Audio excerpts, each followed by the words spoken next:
Our next session, The Language of Self-Talk, Teaching Positive and Constructive Inner Dialogue, explores the powerful role that internal conversations play in shaping a student's confidence and mindset. In this session, the panelists will discuss how educators can guide learners in building healthier thought patterns, developing resilience, and approaching challenges with a more positive outlook. Let's welcome our moderator. We have Dr. Carolyn Scott, the Chief Academic Officer of American National University, and experts Sarah Hamidi, the substitute teacher and tutor at Silicon Valley International School, Philisa Bennet, the organizational, cultural, and curriculum specialist at LBC Educational Consulting, Juanita Wilson, the founder, president, and director of Wilson School of Dance, Dr. Katya Pizarro, the founder and president of Elite Language Academy, and Sharman Injerd, the founder and director of Mission Sela Luz. Please welcome them to the stage.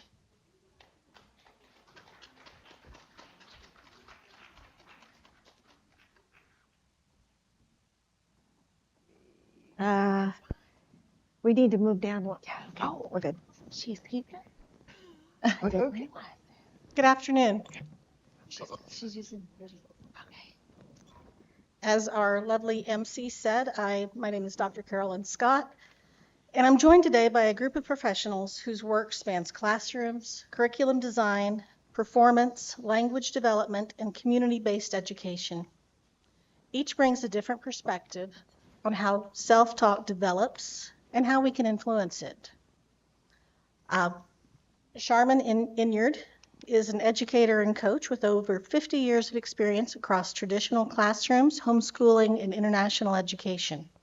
Her work focuses on how the brain processes language and how words shape thought, behavior, and student outcomes.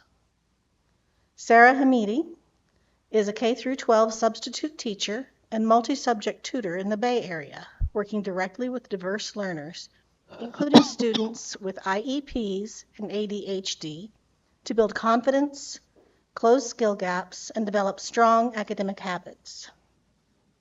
Dr. Katya Pizarro is the founder of Elite Language Academy and an educator with over 20 years of experience specializing in multilingual learning environments, with a focus on how language shapes identity and student success.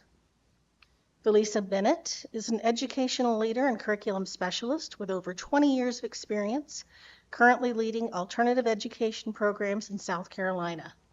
Her work focuses on building systems that support both academic achievement and social-emotional development. Juanita Wilson is the founder, director of the Wilson School of Dance with almost 50 years of experience helping students build confidence, discipline, and a strong internal mindset through performance and artistic expression.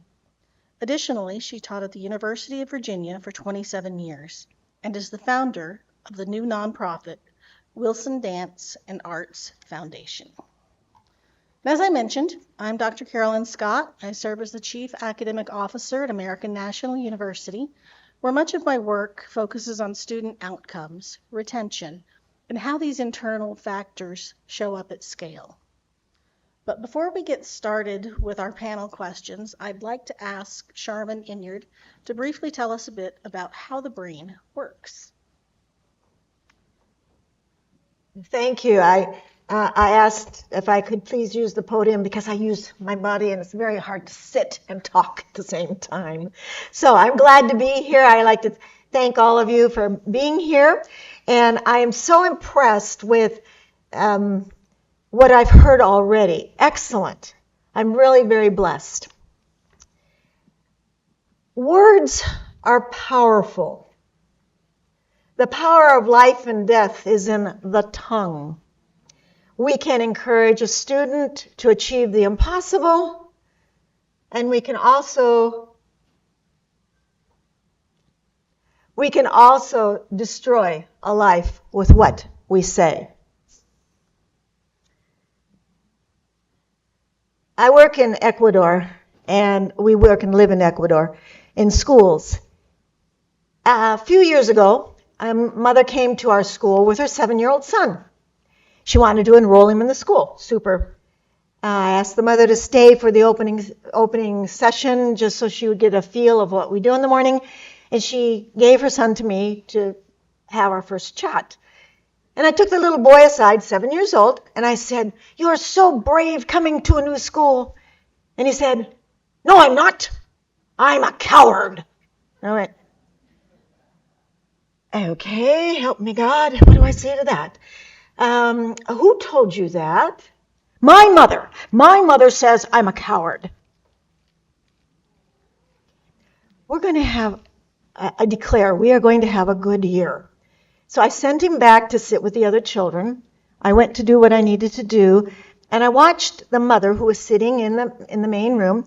She motioned for her son to come and sit with her. He refused. She reached out to grab him, to pull him to herself.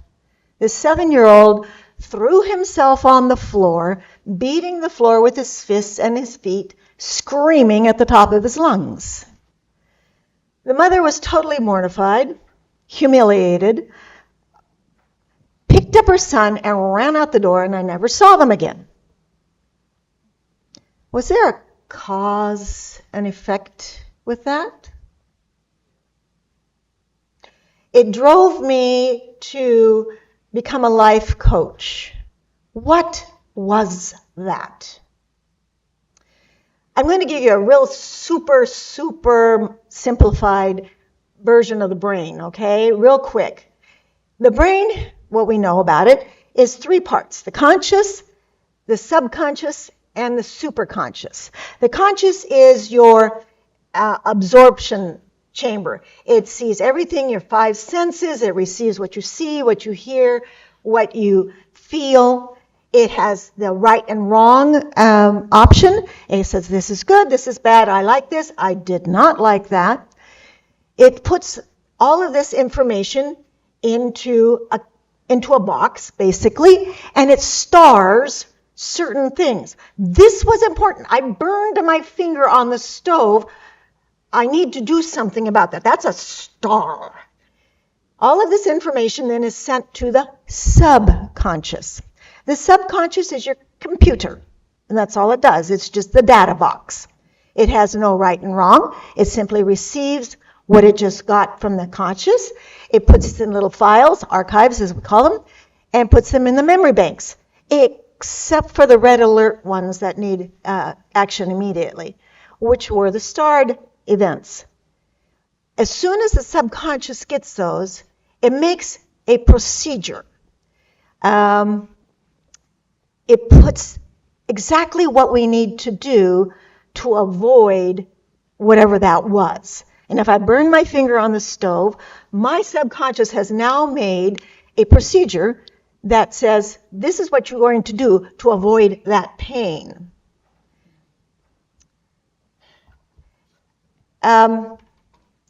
What happens then can last a lifetime. The little boy who heard his mother tell him he was a coward was going to prove to his mother that he could fulfill her expectations. That will stay with him for a lifetime. The father who says to his daughter, "You are awesome. You are so successful. I just love you." That's going to get a procedure also. She is going to fulfill the successful "I am awesome" procedure in her life. What we say is so important. Negative words are lies. They destroy, they kill, and they steal. Truth is life. When we know that we have a purpose and a destiny, we can have that confidence, that hope for the future, that we can achieve our destiny that God has given us. Words are powerful. We must be very careful how we use them. They will affect our lives. Thank you.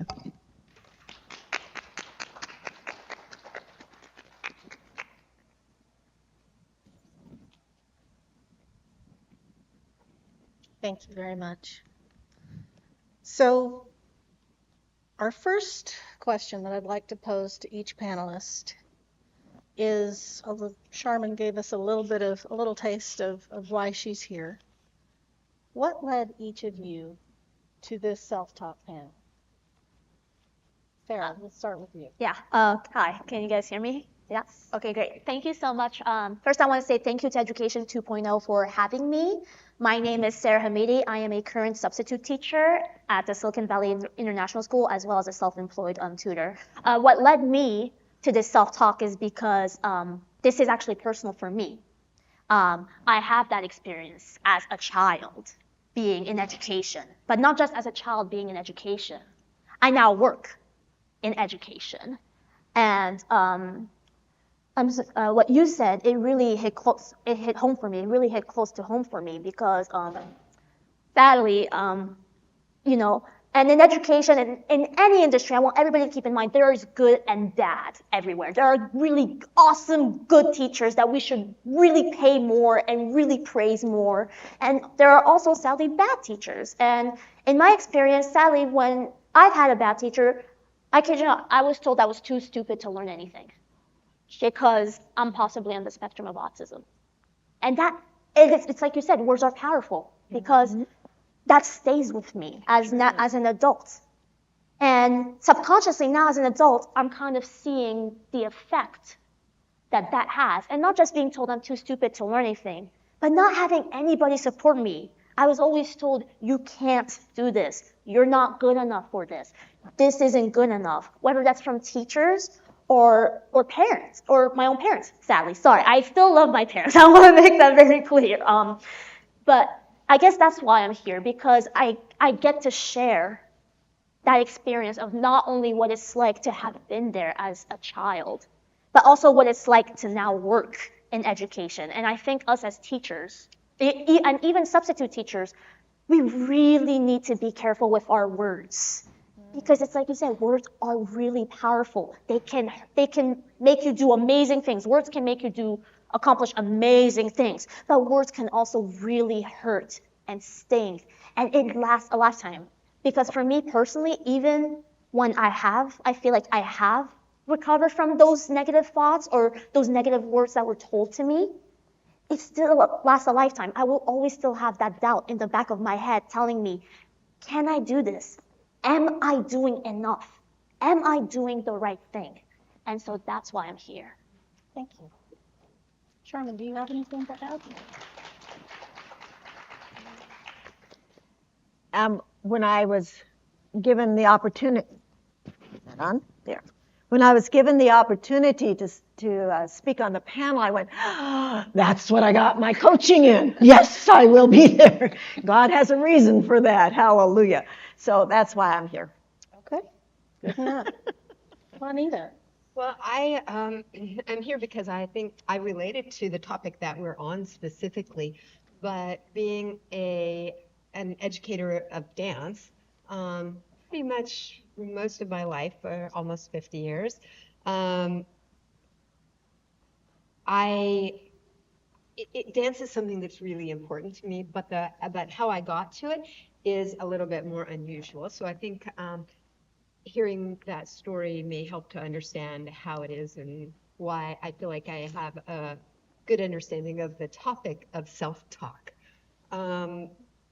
I come from an original camp family of 9 children, but when I was 9 years old, I lost my dad and 3 brothers all at once in a boating accident. And we moved from California to Iowa and kind of had some big adjusting to do when you lose half your family all at once. Dance was the thing that I started into at 14. That's old for a career in dance. But I kind of have a little bit of the opposite story in that I was always told that you can do it. You're good at this. Why don't you go on with this? At 17, I started as a dance major in college and was strongly encouraged. Now, this was in a rural Iowa farm town where they had no idea what to do with me when they discovered that I actually wanted a career in dance. But what came back to me was very, very positive. Yes. And I think that without those words of positivity coming at me, I would never have been able to continue on that path. But by the same token, inside my own head are these other things of, would my dad have liked this? Where would my brothers have been? And is this something they would like? Should I do this? A million other questions that constantly come in. Yeah, but so self-talk and being able to identify that with students is a very appealing topic. Thank you. Katya, how about you? Yes. Wow, I'm impressed. Yes.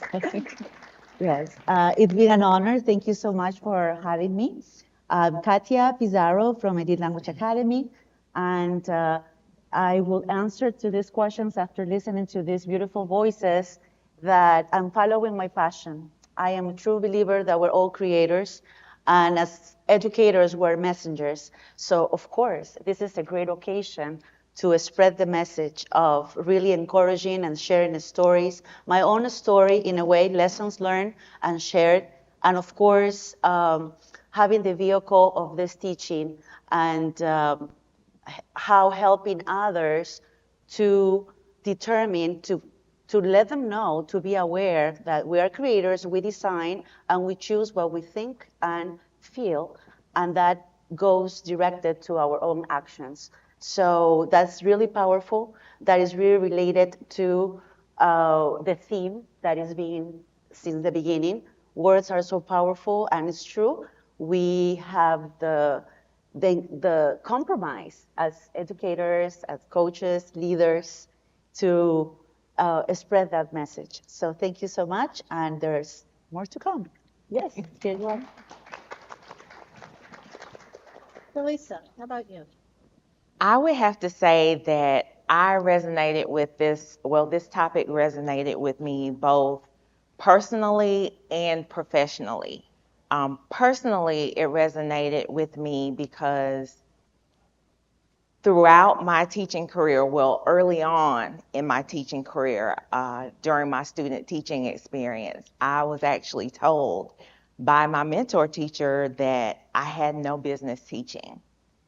He kicked me out of his classroom 6 weeks before graduation. And I had to take classes over again. I had to audit classes that I had already taken and earned an A in. And at that point, I really had to develop some positive self-talk so that I could continue on with my dream and my purpose in life, which is teaching. And then professionally, I have been working with students who, I hate this term, but they call them at risk. I really despise that term, so I call those students at promise because they haven't realized the promises of their lives just yet. But in my work with my at promise students, specifically in the alternative education setting where I work with students from a wide variety of backgrounds, many of them have IEPs, they have behavioral issues. Some of my students may be pregnant or have mental or emotional issues, but in my work with those students, they have really always looked down on themselves because of those exceptionalities.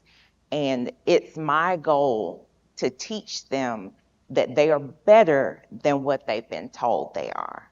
So I developed a curriculum called Grow Time, and it stands for Growth, Resilience, Optimism, and Wealth. And one of the things that I teach them in this curriculum is positive self-talk. So that's why this topic really resonated with me today, both personally and professionally.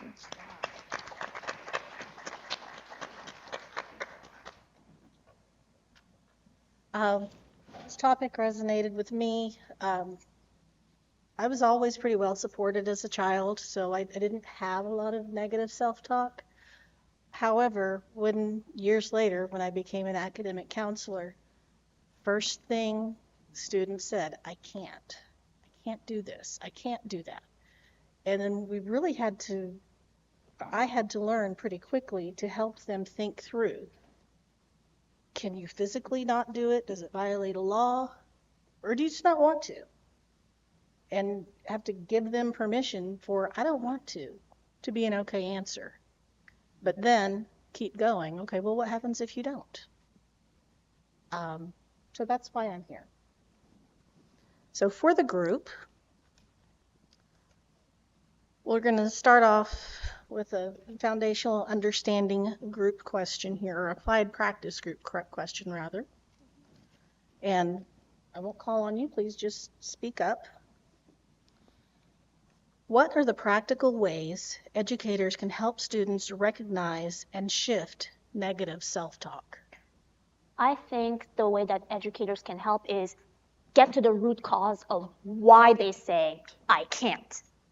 Because I can tell you that, at least from my personal experience, it's not that they say I can't just because of one thing. There has been multiple events, multiple things that have happened in their life that has made them feel like they can't. So for me, I say it's really important to get to the root cause of that. The way I do it, I just have a heart-to-heart conversation. Okay, tell me why you can't. Why do you feel that way? What is going on? If you're comfortable, tell me what is happening. Like, why do you feel that way? Like, is it something happening at home? Is it something that happened during recess? Like, I think open communication is really important. Just get to the root cause of why they say I can't. Well, I would encourage educators, teachers, to, yes, find out if there's something happening in the child's life that causes them to be sad, because you might find out that, which happened a couple months ago, that the little girl's brother said he wished she was dead. And so she was sad. And it was, so why are you sad today? Because he said he wished I was dead. Okay, let's talk through this and let's get. After you go through that, I think we educators need to encourage gratitude. Let's be thankful for you being here to talk about it. Let's be thankful that you have a roof over your head. Let's be thankful for your mom and dad. Let's be thankful. Attitude of gratitude goes a long way in positive self-talk. I absolutely agree with both of those.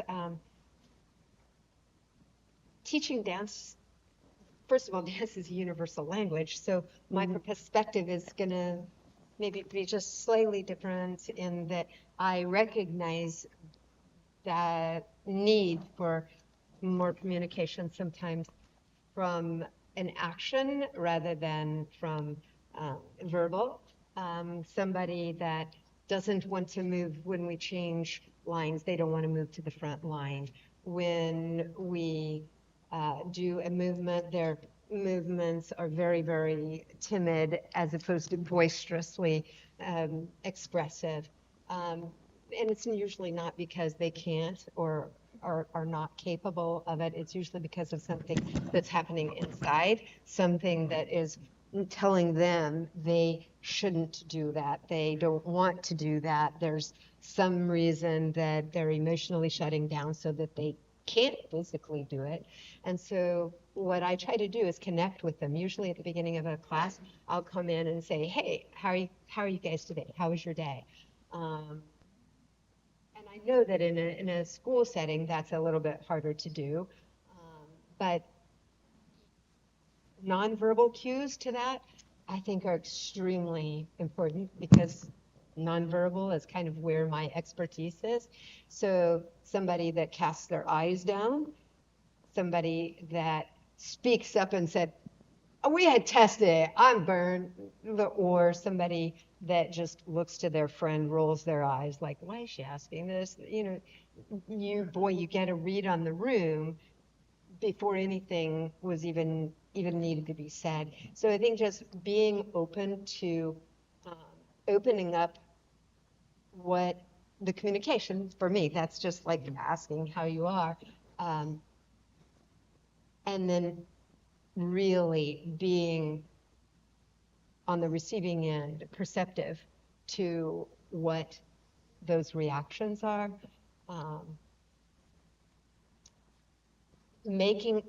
Once you get those reactions, making them feel like it's a safe space so they can either communicate more or maybe talk to you after class.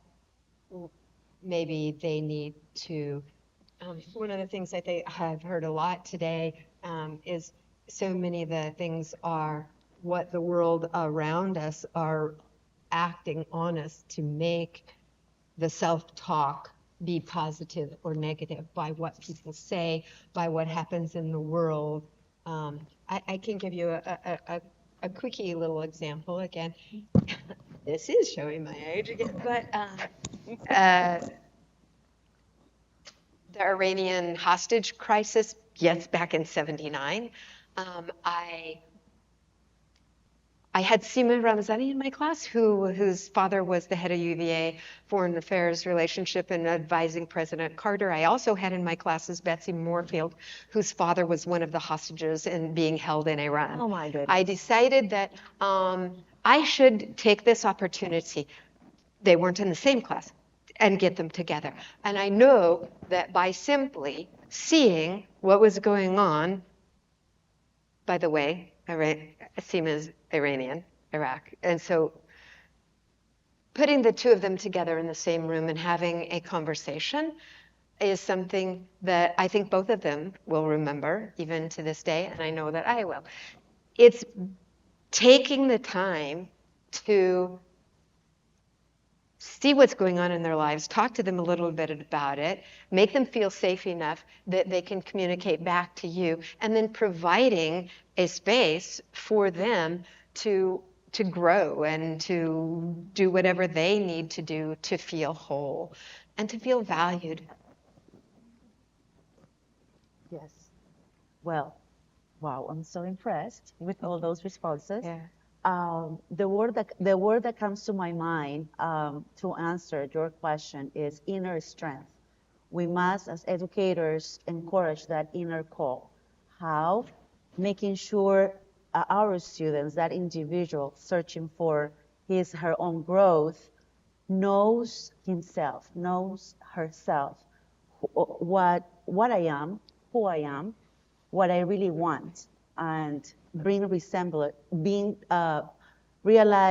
that their actions are in coherence, what they are, and not the voices that they hear from their parents, society, is what I really want and do. And of course, encourage them to have coherence personally, in a personal way, socially, and at the same time, globally, especially at this time. Yes. Great responses, ladies. I learned a lot from each of your responses. My background is in high school English, and one of the ways that I established positive self-talk in my classroom was through literature and writing. I made sure that I chose selections where students were able to see pieces of themselves in those characters, in the stories, and they were able to connect with them and to be able to write about those characters in a way that showed me that they really understood what the characters' issues were and how they related to their own lives. So I always found it important for my students to always write, because that gave them a voice, and it also helped them establish some of that positive self-talk. I believe that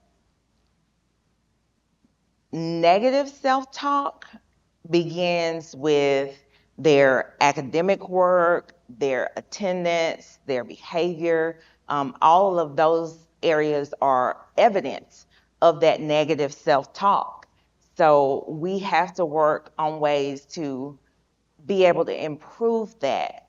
And one of the ways that I do that is just by providing, verbal encouragement, written encouragement on their written assignments, and also work to help them develop a future, develop that future vision for themselves. And I think that once they figure out what it is that they want to do and the steps that they want to take in order to be able to get there, that positive self-talk will follow because they know exactly what they want to do. They know how they want to do it.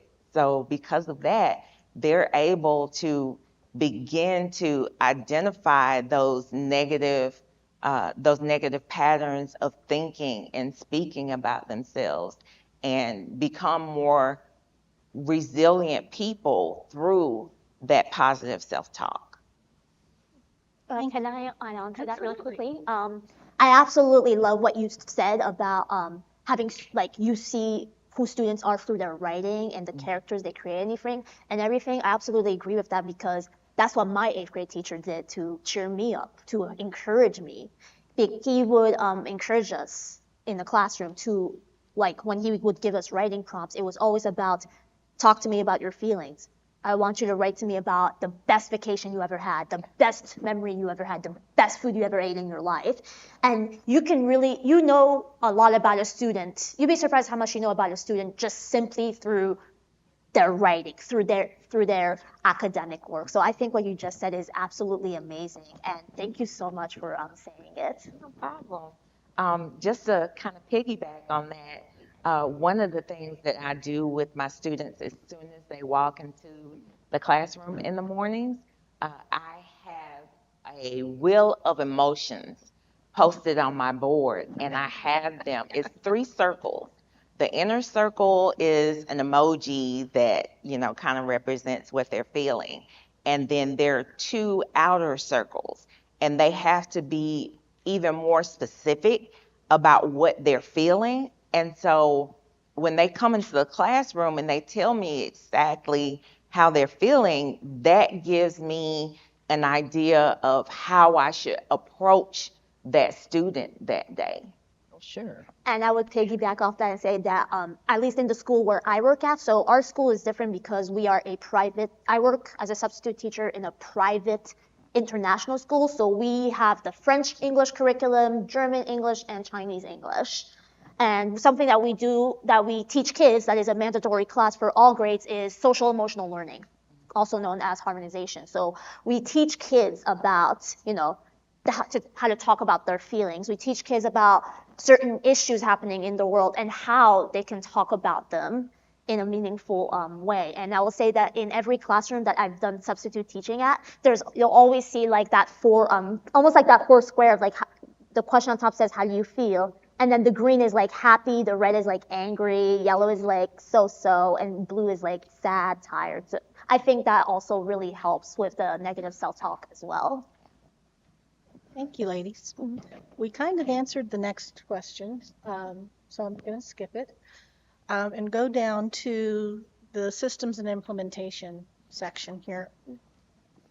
So we talked about, how do we move from awareness to implementation, how each of you moves from awareness to implementation. When it comes to institutions, how can they support this work without it becoming one more thing for educators who may not be as well versed in the power of self-talk as you 5? You just want to run down the road? Just to everybody. Well, like I mentioned in my school, we implement a class called social emotional learning, and that class is not only being taught by one teacher, it's being taught by 2 teachers, and we actually do different grades. Like we will put a 2nd grade class with a 4th grade class. so that kids can get like those different kind of like, perspectives about how, in terms of like where they are in their feelings. What I would love to see, I hope, well, how should I say it? What I hope to see more of in institutions is more mental health support for teachers, for educators. I don't know about the other schools I've done substitute teaching at or other people's experiences, but it would be really awesome if the school would say a lot, like we already have certain counselors for certain kids in certain schools. I think it would be really awesome if they would allow the teachers to have access also to those counselors, say maybe after school or during lunch break, like saying, hey, talk to me about like how you feel, because I know there are a lot of teachers who struggle sadly mentally. We're talking like there can be depression, there can be anxiety, ADHD, like kind of like me, sometimes be on the spectrum of autism, or even like me with sometimes I'll struggle with anxiety and depression where I'm like, this is so stressful, or like I'm having something going on personally that can really sadly sometimes affect my work. And I know it's really helpful if you just have like, aside from your coworkers, you just have that one person you can really talk to, like emotionally, like a counselor or like a therapist. So I really hope that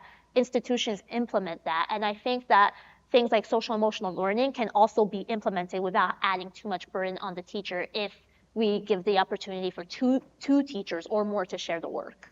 Thank you. Other ideas? Katya. Yes. By listening to her, I brought memories of my experience teaching in high school at American Heritage. It's true that most of my background is higher education, and now that I have a language institution. But I remember when I used to have my ESL students teaching English as a second language, and of course, we faced all these needs: lack of isolation, especially, lack of self-esteem, being feeling less, but knowing that they're learning English and they're adapting to a new society. So, but they're all together. They were blended in a well-known high school. But unfortunately, administrators for this private school, lack of awareness of diversity. So we had to start with training the upper levels, then continue. Of course, I presented my proposal. So of course, happens to be that this private school is really wealthy, very well-known authorities sending their kids there, but it was like a little kingdom. And of course, they brought international students, wealthy international students, but unfortunately, they were suffering from depression, isolation. They experienced the same feelings what you were describing, that I'm different, I learn differently. In addition to that, there is a language barrier and adapting to a new society. And by the way, I am taking classes, mainstream classes, with native speakers. So, bullying.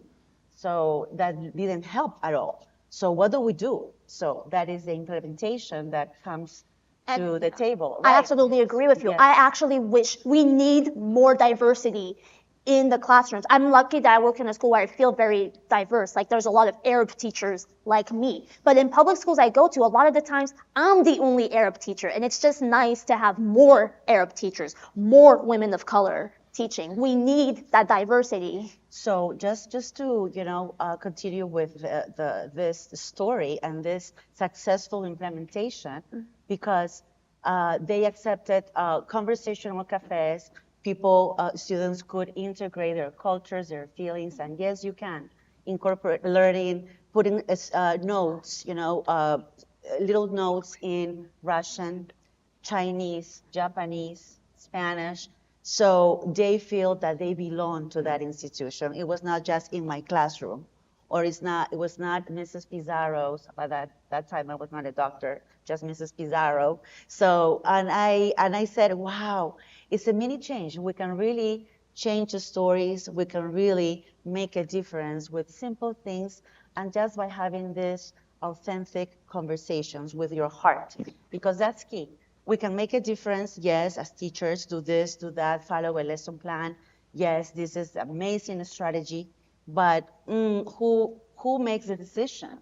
who actually makes the changes. So you really need to escalate to really see the change. And it happened. It was also business convenience because we wanted to keep these international students in school. So I believe that yes, it is possible, and be positive and bring those implementations, and always having a voice and acting with your heart. Yes, I totally agree with that. Um,